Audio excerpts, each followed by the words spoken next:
Hello everyone and welcome back to Habib's English academy. आज का हमारा इंग्लिश ग्रामर कोर्स 6 का लेक्चर है पार्ट्स ऑफ स्पीच का, जिसमें हम नाउन को डिस्कस कर रहे हैं। और नाउन में अगर अंदर जाएं तो use of the possessive case का इस्तेमाल हम सीख रहे हैं। ये हमारा लेक्चर नंबर 44 है।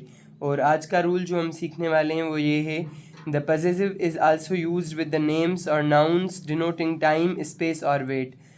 पजेसिव केस हम उन चीज़ों या नामों के साथ भी इस्तेमाल करते हैं जो वो नाउन्स बताएं जो टाइम वाले हों, स्पेस दिखाएं या वेट दिखाएं। मिसाल के तौर पर हमारे पास टाइम वाला पहला एग्जांपल है ईजी डेज़ मार्च, एक दिन का मार्च। ये टाइम डिनोट कर रहा है, वक्त डिनोट कर रहा है। सेकंड नंबर पर अ वीक्स हॉलीडे, ये भी टाइम डिनोट कर रहा है, वक्त डिनोट कर रहा है, और इनके साथ भी आप अपॉस्ट्रॉफी एस लगा सकते हैं।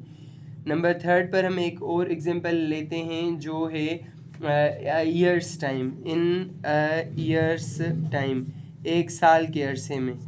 इन ईयर्स टाइम, ओके, ये एक साल का अरसा, ये भी टाइम का एग्जांपल हो गया। नंबर फोर्थ पर एक और एग्जांपल हम लेते हैं at stones throw. At stones throw, at stones throw हमें बता रहा है distance. This is showing us distance. Number fifth एक और एग्जांपल हम लेते हैं 8 फुट्स लेंथ। इनकी मीनिंग भी हम डिस्कस कर रहे हैं। 8 फुट्स लेंथ, एक फुट की लेंथ पर 8 फुट्स लेंथ। नंबर सिक्स पर एक और एग्जांपल हम लेते हैं 8 फुट्स लेंथ के बाद पाउंड्स वेट, एक पाउंड का वज़न। पाउंड्स वेट, एक पाउंड का वज़न। अभी हम देखेंगे ये क्या बता रहे हैं हमें। ये टाइम, ये डिस्टेंस एट फुट्स लेंथ, ये भी डिस्टेंस बता रहा है। और पाउंड्स वेट, ये हमें वेट बता रहा है। तो ये वाला रूल क्लियर होता है कि जो पजेसिव केस है वो उन नामों के साथ भी इस्तेमाल हो सकता है। पजेसिव केस जो नेम्स आपके टाइम के हों, स्पेस के हों या वेट के हों। अभी इनकी मीनिंग हम डिस्कस करें। मीनिंग क्या होगी? अ डेज़ मार्च, एक दिन का मार्च, एक दिन की असेंबली, मार्च यानी चलना। अ वीक्स हॉलीडे, एक हफ्ते की छुट्टी। इन ईयर्स टाइम, एक साल के इन ईयर्स टाइम, एक साल के वक्त में। 8 स्टोन्स थ्रो, यानी इतना दूर जितना कि स्टोन भी फेंका जाए। 8 फुट्स लेंथ, एक फुट की लेंथ पर। अ पाउंड्स वेट, एक पाउंड का वज़न। इसके अलावा भी बहुत सारे एग्जांपल्स हो सकते हैं। अभी इन्हीं में से एक, किसी भी एक को लेकर एक सेंटेंस बनाते हैं और आपको फिर वो सेंटेंसेस बनाने होंगे।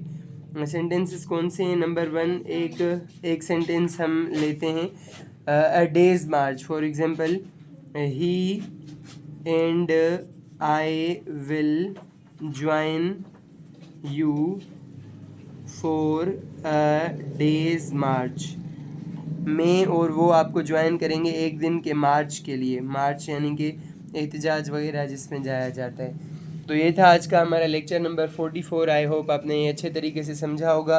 Please like, comment, share and subscribe. और इसके जैसे बहुत सारे दूसरे लेक्चर्स भी आने वाले हैं जो आपको ग्रामर में एक्सपर्ट बना देंगे। और हर लेक्चर के बाद कोर्स 1 हो या कोर्स 6 हो या 10th, टोटल हमारे पास 30 कोर्सेज़ हैं। उन 30 कोर्सेज़ में से जो भी कोर्सेज़ होंगे उनकी प्रैक्टिस करनी होती है। तो 30 कोर्सेज़ में से ये हमारा 6th कोर्स चल रहा है और इसमें आपको 10 सेंटेंसेस बनाने हैं, क्योंकि प्रैक्टिस करेंगे तभी आ सकता है। एक्सरसाइजेज़ यानी कि सिंपल टेस्ट भी आपके होते रहेंगे इन कोर्सेज़ के दौरान। और उसके अलावा आपने अच्छे तरीके से ये 10 सेंटेंसेस भी बनाने हैं हर एक पार्टिकुलर रूल में। Thank you so much for listening.